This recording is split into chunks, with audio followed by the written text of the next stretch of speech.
네, 이관후 건국대 상어교양대학 교수와 함께합니다. 어서 오세요. 네, 안녕하세요. 일전에 한번 저희가 이 문제를 좀 다루긴 했는데 일단 뭐 이제 민주당이 입장을 정했기 때문에 다시 한번 총괄 정리하는 시간을 좀 가져야 될 것 같습니다. 교수님께서는 일전에 연동형이 왜 필요한가에 대해서 아주 강한 톤으로 말씀하신 바가 있습니다. 네. 아무튼 지금 민주당은 어제 의원총회까지 열어가지고 현재의 준연동형제를 그대로 유지하는 걸로 결론을 내렸습니다. 이거는 그러니까 환영하는 입장이시겠네요. 뭐 일단은 뭐 제도가 뒤로 후퇴하지 않았다는 의미에서는 뭐 환영할 만한 일이라고 생각합니다. 그러니까 이게 이제 아주 단순한 원리가 병립형으로 가면은 정당이 얻은 득표율보다 더 많은 의석을 가져가는 이 불합리함. 네. 이게 이제 해소가 안 되는데 연동형은 그걸 해소할 수 있다. 이거였다는 거죠. 네, 그러니까 그 당장 지난 총선을 보면 그 우리 두 정당 이제 양대 정당이죠. 양대 정당이 득표한 게 33.8, 33.4 이래 가지고 합쳐서 득표율이 한 67% 정도 되는데 실제로 의석 배분 가져간 거는 94%를 넘게 가져갔어요. 그러니까 이제 뭐 실제 계산해 보면 원래 득표율에도 보면은 300석 중에 한 206석 정도 가져갔어야 되는데 280석을 넘게 가져갔으니까 이런 제도는 두 정당이 얻은 지지에 비해서는 과대대표되는 거죠. 그러니까 국민의 뜻이 상당히 왜곡된다고 볼 수 있기 때문에. 그런데 문제는 여기서 현실 영역으로 들어가는데 준연동 형제로 간다고 해서 그러면 양당의 거대 양당의 독식 구조가 그럼 깨지냐? 네. 지난 4년 전 선거 봐도 안 깨졌다. 왜? 위성정당 만들었기 때문에. 이거 아닙니까? 그러니까 지난 선거가 바로 정확하게 그랬는데 원래 연동형의 취지는 그 지지율만큼의 의석을 가져가는 것이 이제 취지였는데 지난번 같은 경우 위성정당 만들었으니까 더 높아졌어요. 오히려 이제 독점 비율이. 그러니까 이제 그 제도상의 허점을 악용하는 거죠. 사실 이런 지난번에 그런 부분은 뭐 국민들한테 좀 심판을 받았어야 된다고 저는 개인적으로 생각을 하는데 이제 당시에는 그 제도 자체를 국민들이 잘 이해하시지 못했기 때문에 또 사실 그 제도가 그렇게 한 번에 이해될 수 있는 제도는 아닙니다. 너무 복잡해요. 결과적으로는 정당들이 이제 그 제도의 취지에 맞게 실제로 행동을 했어야 되는데. 근데 저는 여기서 한번 솔직하게 정당이 그 유혹을 뿌리칠 수 있을 거라고 기대하세요? 저는 정당들이 그렇게 스스로 할 거라고 생각하지는 않고요. 국민들이 그 부분에 대해서 이 부분은 잘못됐다. 이 제도의 취지와 역행하기 때문에 잘못이다. 그리고 이제 결정적으로 뭐냐면 제가 처음에 설명드린 대로 두 정당이 지지를 받은 것보다 훨씬 더 많은 의석을 차지하는 것이 과연 맞냐 틀리냐. 이제 이 부분에 대한 평가가 저는 가장 중요하다고 생각합니다. 알겠습니다. 아무튼 이번 총선에서 이제 위성정당은 만들어지는 거잖아요. 현실적으로. 그렇죠. 그런데 위성정당이라고 하는 민주당은 준위성정당이라고 하는데 이 명칭은 어떻게 평가하십니까? 준이 붙은 거에 대해서? 그 준위성정당이라는 표현도 썼고 그다음에 이재명 대표가 그 발표한 발표문에는 통합형 비례정당이라는 표현도 썼습니다. 그래서 이제 준위성정당이니까 뭐 수식어가 붙은 위성정당 뭐 이렇게 생각할 수도 있겠지만 여기서 이제 단독 위성정당이 아니라 연합 비례정당이니까 단독 위성정당은 아니지 않느냐 아마 이 뜻인 것 같은데. 네, 그 뜻으로 아마 썼겠죠. 민주당이 이제 위성정당을 만드는 지난번 같은 그런 일은 하지 않겠다라는 것인 것 같고 그런데 다만 통합형 비례정당이라고 하는 것과 준위성정당 이 두 표현을 썼는데 둘 사이에 굉장히 넓은 간극이 있다. 저는 이렇게 봅니다. 어떻게요? 그러니까 그 이제 원래 위성정당이라고 하면은 그 표현 자체로 봤을 때 행성이 있고 이렇게 주변을 도는 거 아닙니까? 그렇죠. 근데 이제 그 준위성 정당은 어느 정도 그런 뭐 모습을 띈다라고 하는 것이고요. 통합형 비례정당이라고 만약에 완전히 그 의미가 이제 포함이 되려면 말 그대로 민주당이 야권에서 n분의 1로 이제 이렇게 참여하는 그건 이제 말 그대로 선거 연합이 되는 거겠죠. 네, 그래서 그 위성 정당이냐 아니냐라고 하는 거 이제 어느 정도 위성 정당이냐라고 하는 것을 가늠할 기준은 아마도 창당 과정 또 공천 과정 이제일 것 같고요. 그 과정을 특정 정당 뭐 당연히 민주당일 수밖에 없죠. 민주당이 막 주도해서 나가느냐, 네 그리고 이제 기득권을 막 가지면서 나가느냐, 또 이제 아니면 특정 정당이 전체 그 비례대표 후보자 중에 뭐 절반 이상을 막 차지하느냐. 이제 이런 부분이 아마 민주당이 과반 이상을 막 차지하고 한다 그러면은 위성정당 논란에서 좀 벗어나기 어렵겠죠. 네. 그리고 또 하나는 이 과정 자체도 정장들이 막 이렇게 그 좀 우리 밥그릇 싸움이라고 그러잖아요. 그렇게 해가지고 막 좀 말 그대로 이권 다툼처럼 그렇게 이제 그 비례대표의 숫자와 순번을 정할 거냐 아니면은 뭐 정당들이 예를 들면 그 국민에게 공천권을 돌려준다. 원래 비례대표가 이제 그런 특성이 있기 때문에 그런 투명하고 좀 공개적인 방식으로 그렇게 가지고 이제 비례대표를 결정할 것이냐. 아마 이런 부분들이 이제 그 완전 통합형 비례정당으로 국민들이 평가할 수 있을 건지 아니면 에이 저거는 그냥 위성정당이야. 라고 할 수 있을 것인지에 대한 변수가 되지 않을까 싶습니다. 근데 교수님 뭐 시민사회 쪽으로도 이제 계속 뭐 이야기를 해오는 부분이 있고, 그다음에 또 이제 뭐 정당들하고도 이제 뭐 소통을 해오시는 걸로 제가 알고 있는데, 일단 지금 반응은 좀 어떻게 파악이 되고 있습니까? 일단은 그 좀 이렇게 원활하지는 않은 것 같아요. 예. 서로 원활하지는 않은 것 같고, 예. 지금 이제 민주당이 일단 저렇게 이제 결정하는 과정 자체도 상당히 좀 예측하기가 어려웠잖아요. 그래서 그 어떻게 될 것인지 또 경우의 수를 여러 가지 두고 민주당 안에서도 예. 또 마지막에 이제 당원 투표까지 막 검토를 했었잖아요. 민주당 안에서. 그래서 이제 어떻게 될 것인지 좀 민주당 안에서도 감을 잡기가 힘들었고 그다음에 다른 소수 정당들도 여러 가지 경우의 수를 두고 이렇게 검토를 했기 때문에 예. 좀 준비가 좀 덜 돼 있더라고요. 제가 보니까. 네, 그래서 이제 아마 발표한 직후부터 이제 제가 듣기로는 어제 밤에도 그 이제 어제 민주당에서 의원총회를 이제 오후에 하고 그 결과가 어떻게 나오는지 상당히 기다렸고 그리고 협상 대표가 누군지 또 어떻게 협상을 해나가려고 하는지 이제 그걸 좀 지켜봤던 것 같고 그래서 어제 저녁 밤 늦은 시간까지도 아마 소수 정당들에서 이 관련된 회의가 있었던 것으로 제가 들었습니다. 그렇게 들었고 예. 최대 수혜자가 용인 의원이자 이런 얘기도 있던데요. 저는 뭐 꼭 그렇게 보지는 않고요. 네, 그 중간 과정에서 이렇게 제가 얘기를 들어보니까 뭐 사실은 그 병립형으로 갈 가능성이 상당히 높다 이런 얘기들이 좀 돌았잖아요. 그랬죠. 네, 그때 그래서 거기에 맞춰서 각 정당들이 좀 준비를 이제 좀 검토를 해본 것도 제가 얘기를 들어봤는데, 당시에 이제 지금 용해인 신당이라고 저번 조사에서는 있었고 이번에 이제 그 새진보 연합인데 당시에 병립형으로 가더라도 제3지대 정당들 중에서 용해인 신당이 가장 좀 득표율이 높지 않을까. 이제 이런 조사들도 있었고요. 그래서 그렇게 계산해 보니까 병립형으로 가더라도 3석에서 5석까지 가능하지 않겠는가. 기본소득당이요? 네, 그렇게까지 뭐 기대를 했더라고요. 내부적으로는. 내부적으로. 네, 알겠습니다. 그래서 이제 그런 부분이 있었고 제가 보기에는 그 더 수혜자가 될 가능성이 높은 것은 아마 녹색정의당이나. 근데 교수님이 보시기에 네. 녹색정의당 같은 경우는 이 통합형 비례정당에 들어올 거라고 보세요? 반반일 것 같습니다. 지금 현재로 봤을 뭐야 때는. 반반이면 피해가기 답변이잖아요 지금. 아니 그 이유를 설명드리면 네. 녹색정의당은 지금 지지율이 높지 않아요. 그러니까 지금 강서구청 선거에서도 맞아요. 높지 않았고 최근 조사에서도 예를 들면 문턱인 3%가 이제 지금 되느냐 안 되느냐에 대한 논란이 있고 그리고 당 내에서도 제가 알기로는 반반이더라고요.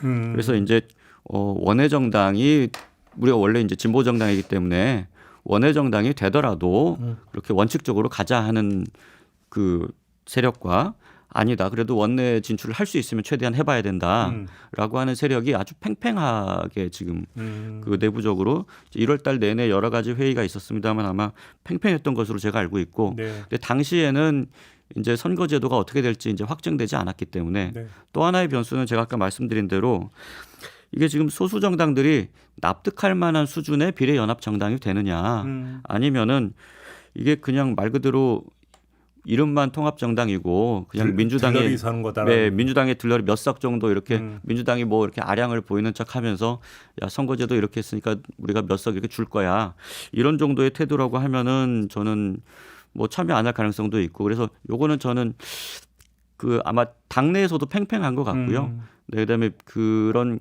어떤 과정 속에서 어떻게 원칙을 지켜나갈 것인가 하는 부분들이 저는 여전히 많은 가능성이 있다고 생각합니다. 또 하나 이제 포인트가 이제 그 이른바 조국당 송영길당.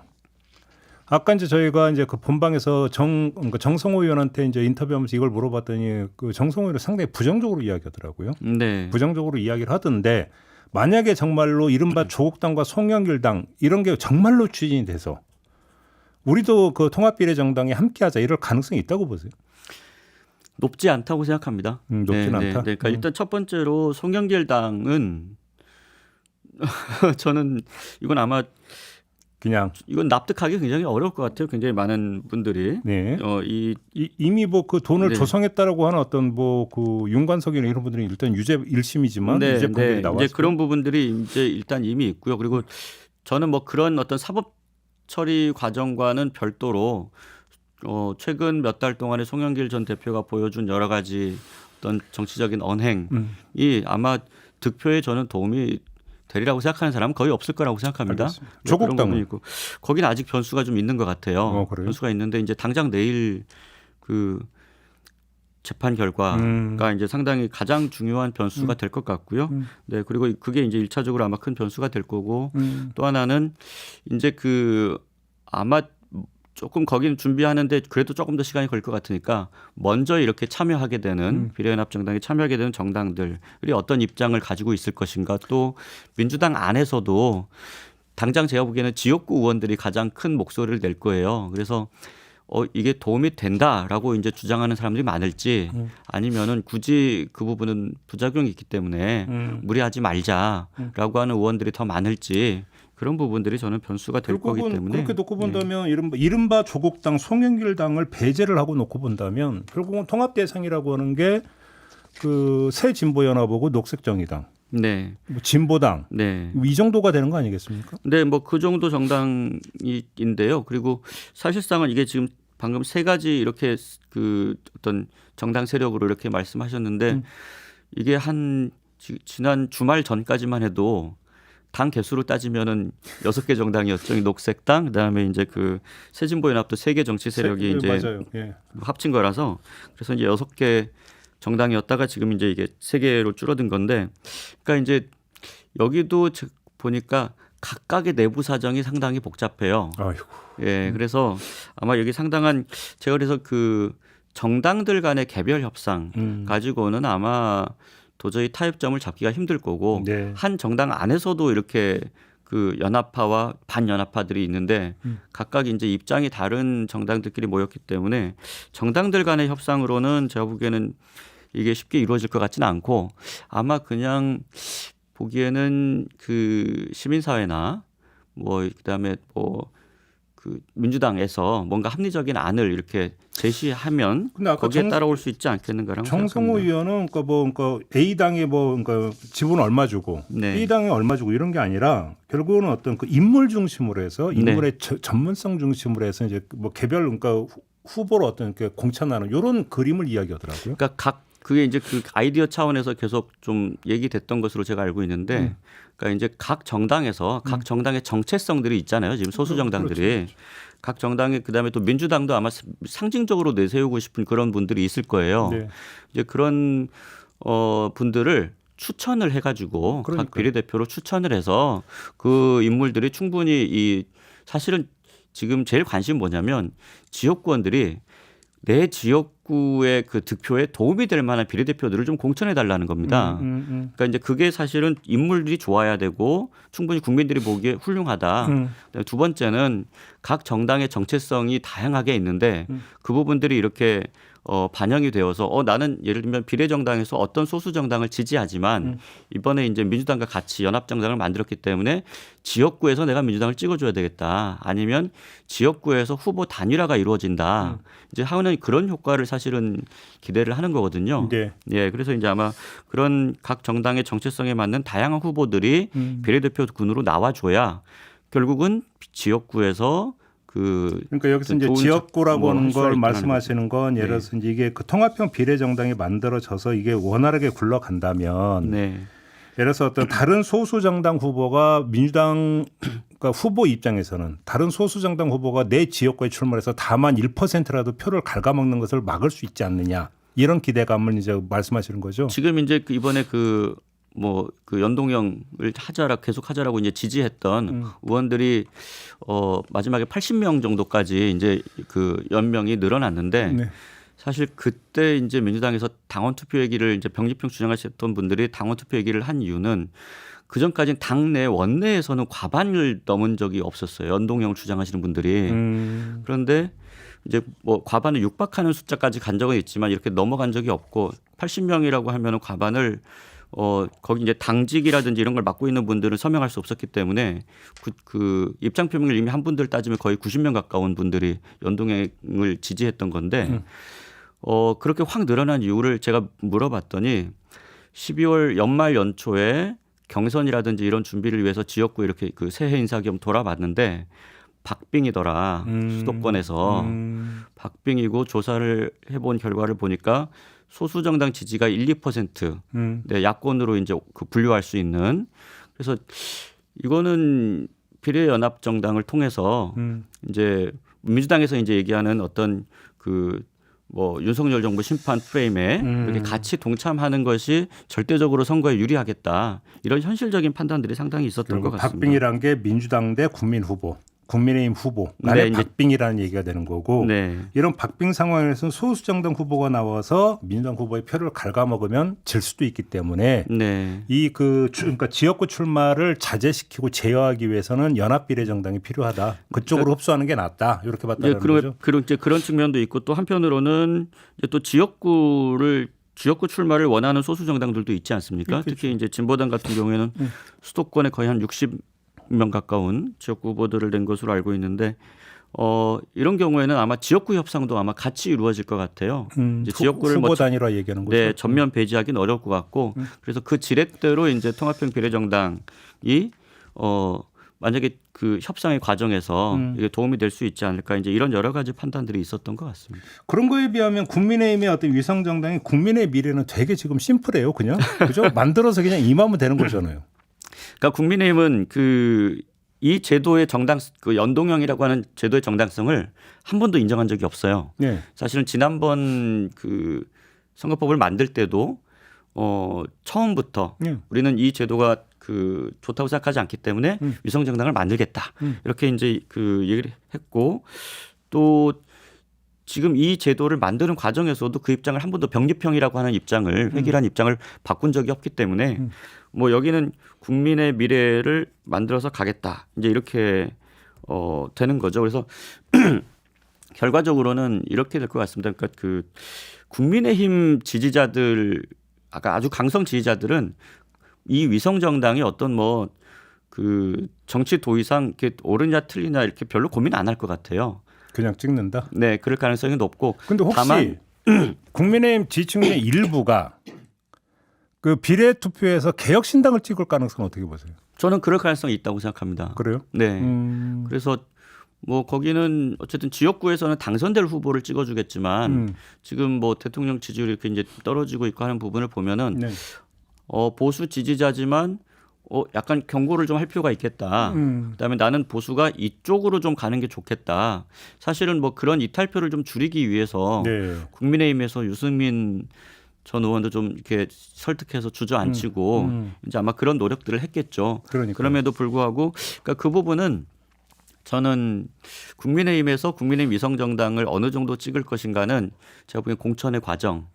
예전에도 이제 보시면 그 가장 크게 저는 많이 그 영향을 줬던 때가 당시에 박근혜 대통령 때 유승민 그때 당시 공천 파동 그때 심지어 제 주변에서도 평생 동안 국민의힘 계열 정당을 투표하셨던 분들이 투표하러 안 나갔어요.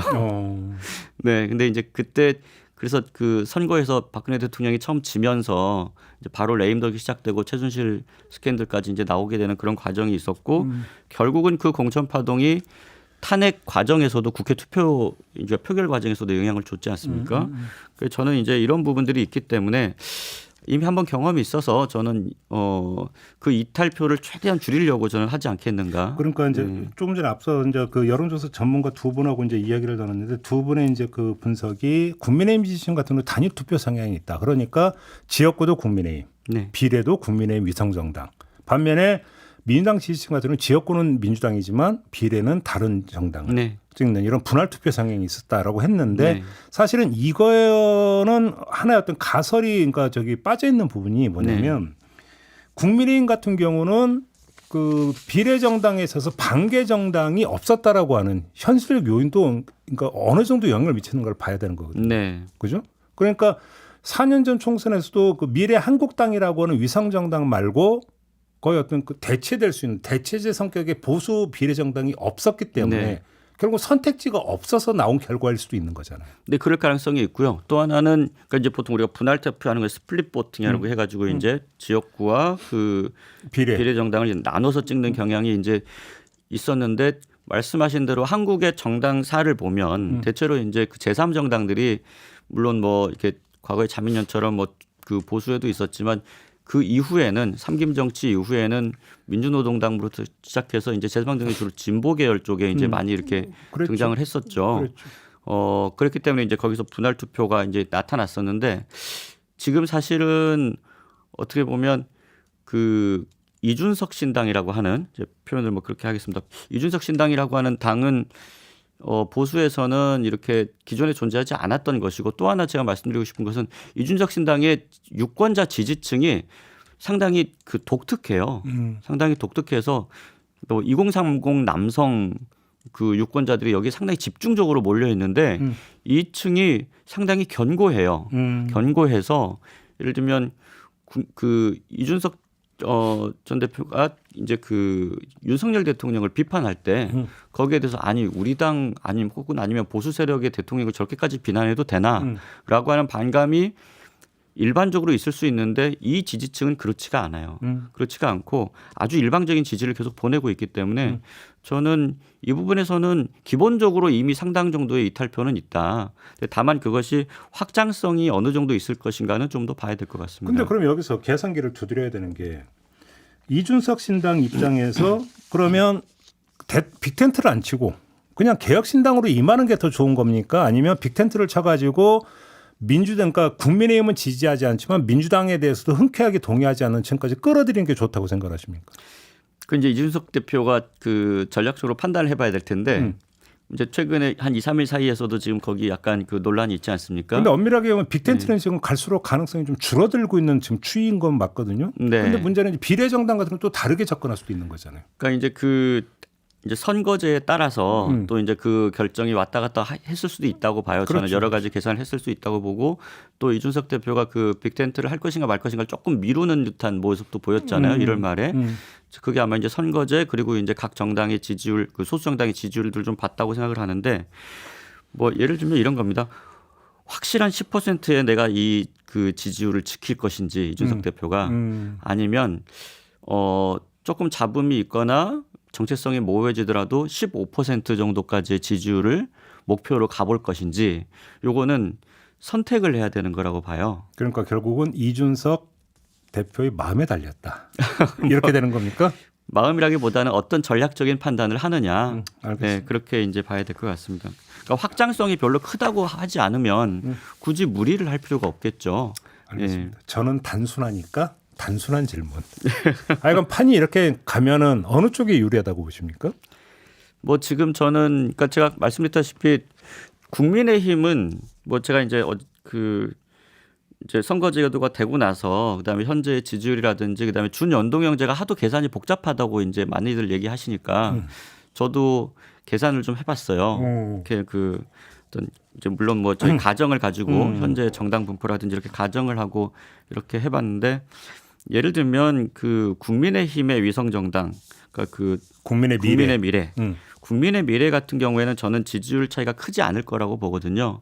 그건 뭐 아니. 그러니까 이제 어느 정도 변동이 크지 않을 것이다. 변동의 폭이. 그러니까 지역구에서 어떤 득표력과 큰 차이가 없을 거다. 아니 그러니까 이제 그 국민의 미래가 어떻게 공천을 하든지, 네, 그다음에 뭐 그 과정이 어떻든지, 변수가 별로 없을 변수가 것이다. 별로 없다. 그래서 이제 그렇게 생각을 해보고 또 한편으로는 지금 이제 민주당이나 이제 소수 정당들이 추진하고 있는 이 정당은 상당히 그 내용과 과정에 따라서 잡음을 최소화하는 게 지상 과제죠. 지금 뭐 그렇게 했죠. 네. 그리고 나서 이제 나오는 후보들이 좀 납득이 돼야 될 텐데 네. 아마 그런 부분들이 좀 이렇게 있을 거고 이렇게 해서 이제 제가 보니까 국민의힘은 예를 들어서 이건 뭐 그냥 가정을 통해서 말씀드리는 건데 그 총 47석의 이제 그 의석 중에서 국민의힘은 그냥 안정적으로 15개에서 뭐 맥시멈 20개. 기본으로 이제 깔고 들어간다. 네, 그러니까 오. 이제 그 가장 적었을 때와 가장 많았을 때가 그렇게 편차가 크지 않은 것 같아요. 그렇게 해서 이제 결과적으로 계산해 보니까 그런 정도에서 그냥 비례대표는 안정적으로 추구하면 된다. 그리고 여기다 당력을 별로 쏟을 필요가 없다. 예. 네, 지역구에 열심히 이제 이렇게 지금 보시면 지역구 공천에 굉장히 많은 공을 들이고 있는 것 같아요. 네, 그리고 민주당은 지금 상당히 그래도 잡음이 많은 편인데 여기는 어쨌든 비교적 이렇게 가이드를 잘 잡아나가고 있는 듯한 느낌을 주고 그 부분도 제가 보니까 당력을 지역구 공천에 이렇게 집중할 수 있기 때문에 조금 더 준비가 잘 되고 있는 것이 아닌가라는 생각이 들 정도고요. 국민의힘이. 네, 민주당은 지금 사실은 그 선거제도만 가지고도 당내 논란이 굉장히 있어가지고 거의 한 20일, 30일 동안 공천 관리가 사실은 저는 그렇게 집중적으로 됐다고 보지는 않거든요. 네. 그래서 이제 앞으로도 민주당은 그런 측면이 좀 있을 것 같고요. 민주당 같은 경우에는 그래서 그 지지율 폭이 어느 정도 상당히 있을 거라고 생각하면 뭐 같은 국민의힘과 같은 수준의 15개 정도는 아니겠지만 뭐 제가 보기에는 한 17석 정도부터 시작해서 최대 뭐 25개나 뭐 27개까지 한 10개 정도까지는 왔다 갔다 할 수 있지 않을까. 그거는 이제 그러니까 지금의 녹색 정의당까지 네. 포함한 왜 지금 이걸 질문드리냐면 그 4년 전 때 보면 비례 같은 경우가 그때 미래한국당이면 19석인 거였고 더불어시민당이 17석 얻었고 네. 그리고 이제 그 정의당이 그때 비례를 5석인가를 얻었거든요. 네, 네. 그러니까 더불어시민당 플러스 정의당 지금 그 교수님이 계산한 거 거의 4년 전에 대입해서 지금 얘기하시는 거예요. 뭐 그런 것은 아닌데 네. 왜냐하면 이것이 그 전체 준 연동형 했을 때 50%를 이렇게 계산하잖아요. 네. 그러면은 나중에 보면은 그 이제 국민의힘 같은 경우에는 이제 의석수가 그 전체 총합이 굉장히 많아져요. 다 50%씩 다 더하면은 막 100석이 넘어가기도 하거든요. 그러면 이제 그거를 다시 47석으로 이렇게 줄여가지고 이렇게 계산을 해야 돼요. 그래서 그 포션 전체가 상대적으로 차지하는 거기 때문에 그래서 몇 개 정당이 3% 이상 의미 있는 득표를 하느냐에 따라서 상당히 서로 영향을 받습니다. 서로 영향을 받는데 이번 같은 경우에는 그러니까 지금 알겠습니다. 이준석 신당이라든지 이런 경우에 여기가 뭐 5개를 가져갈 수 있을 것인지 적으면 3개나 많으면 7개까지 가져갈 수 있을 것인지에 따라서 상대적으로 왔다 갔다 하는 측면이 있을 것 같고요. 좀 정리를 하자면 여권 비례정당에 있어서의 변수라고 한다면 이준석 개혁신당이다. 네. 이렇게 좀 간단히 정리를 하고. 네, 거기는 아마 간단하다. 야권 비례정당에 있어서의 변수라고 한다면 일단은 이제 이 공천 과정에서 얼마만큼 매끄럽게 진행이 되느냐, 그다음에 네. 결과물의 인물 경쟁력이 얼마나 이제 담보되느냐, 네. 이게 아마 변수가 될 것이다. 네. 라고 하는 거고 여야를 그러니까 아우르는 것은 그러니까 제3지대 신당이 이른바 그 빅텐트를 쳐가지고 비례에 임하느냐 마느냐, 네. 이게 여야 공이 어떤 영향을 미칠 수 있는 변수가 될 것이고. 이제 전체 포션에서 그렇죠. 이제 얼마나 그게 그렇죠. 차지하느냐에 따라서 이제 영향을 주겠죠. 그렇죠. 그렇게 세 가지로 정리하면 되겠네요. 네. 좀 단순화해서 이야기를 드렸고요. 마지막으로 다시 처음으로 돌아가서 네. 자, 준연동형이 바람직하다라는 말씀을 여러 차례 했습니다. 하지만 위성정당은 바람직하지 않다고 말씀을 하셨습니다. 그러면 정치학자로서 이번 선거는 그렇다 치고 장기적으로 어떻게 이게 지금 그 조정이 돼야 되고 조정의 방법은 아까 뭐 국민의 심판 이야기는 잠깐 하셨습니다만 가능할까라고 하는 부분을 다시 한번 마무리해서 좀 말씀을 해 주신다면. 그 제도라고 하는 것이 한 번에 이렇게 딱 그 제도 개혁이 잘 돼가지고 그 다음부터 갑자기 이렇게 정치가 좋아지면 굉장히 좋은 일이겠습니다만은 네. 정치라고 하는 것이 사람들이 이렇게 하는 것이라서 그렇죠. 그렇게 한 번에 되는 경우는 많지 않습니다. 그래서 조금씩 받고 가는 거죠. 네, 그래서 이제 이런 거예요. 저는 이렇게 표현을 하는데 앞으로 가다 보면 앞에서 진흙탕도 만나고 미끄러지기도 하고 넘어진다. 근데 그런 경우에 옷이 더럽혀졌으니까 다시 뒤로 가자라고 이제 하는 결정은 저는 좋지 않다고 보고 민주주의라고 하는 것은 여러 가지 시행착오를 거쳐가면서 좋은 방향으로 이제 가게 되는데 물론 그 과정에서 너무 많은 문제가 생기면 안 되겠죠. 네. 그래서 이제 제도적으로 그런 부분들을 좀 제어하는 것은 필요하다고 생각하고요. 예를 들면 저는 이번에도 이렇게 생각합니다. 지금 연동형으로 가는 결정이 이제 엊그제 내려졌는데 원래 사실은 법정 시한은 작년 4월이었어요. 선거 1년 전에 결정하도록 돼 있었기 때문에 예. 그러면 작년 4월에 이 문제를 매듭 짓고 그리고 나서도 위성정당의 출현 때문에 제도 취지가 훼손될 것 같다라고 하면 저는 작년 정기국회 때 가을에 위성정당 방지법을 만들었으면 된다고 생각해요. 네네. 그러면 지금 이런 논란을 할 이유가 없습니다. 그렇죠. 네. 그다음에 위성정당 방지법 같은 경우는 위성정당이 이런 제도의 취지를 뭐 훼손하는 것이기 때문에 그건 좀 문제가 있다라고 하면 거부권 행사하기도 그렇게 간단치는 않아요. 알겠습니다. 그렇기 때문에 저는 이런 제도적으로 아마 좀 법정 시한을 지켜가면서 그렇게 했으면 지금 이렇게 혼란스러운 상황도 별로 없었을 것이라는 생각이 들고요. 또 한편으로는 지금 우리나라에서 가장 큰 문제가 각 지역구에서 어떤 국회의원들과 유권자들 간의 어떤 대표가 제대로 되지 않는다라고 하는 그런 문제도 있겠지만 더 큰 문제는 지금 인구 소멸이라든지 그다음에 뭐 지방 소멸, 기후 위기 대응 이런 굉장히 큰 국가적인 아젠다들이 있지 않습니까? 근데 이런 문제들이 자꾸 숫자만 늘어나는 수도권 지역구 국회의원들이 다 해결하기가 어려워요. 네, 그래서 그런 이제 말 그대로 국가적 이제 내셔널 아젠다를 우리가 이제 각 정당들이 지금 충분히 다룰 수 있느냐 이런 부분에 있어서는 아마 제도적으로 조만간에 이 부분을 우리가 손보지 않으면 이 뭐 국가적인 난제들을 해결하기 어렵지 않을까 그렇게 생각합니다. 알겠습니다. 네. 여기에 이제 추가한 점 하나가 더 있겠죠. 그러니까 준연동형을 도입했던 주된 취지 가운데 하나가 이제 어떤 소수 정당의 원내 진입, 네. 그래서 어떤 정치의 다양성의 담보 네. 이런 것들이 이제 명분이 있는데 그러면 4년 전에 준연동형을 도입을 해가지고 소수 정당의 원내 진입의 결과물이 뭐냐? 네. 사실 이것도 평가를 해야 되는 거거든요. 당연히 평가를 해야죠. 그렇게 네. 놓고 보면 시대 전환이 지금 어떻게 결말이 지어졌느냐? 네. 그다음에 기본소득당은 그러면 정당의 어떤 취지에 맞게 원내 활동을 해서 성과를 네. 끌어냈는가? 사실 이거에 대한 평가는 지금 없기 때문에 네. 이것도 사실 평가가 좀 돼야 된다. 네. 이런 말씀까지 드리면서 오늘 이야기는 좀 마무리하도록 하겠습니다. 말씀 잘 들었고요. 네. 저도 함께 물러가겠습니다. 고맙습니다.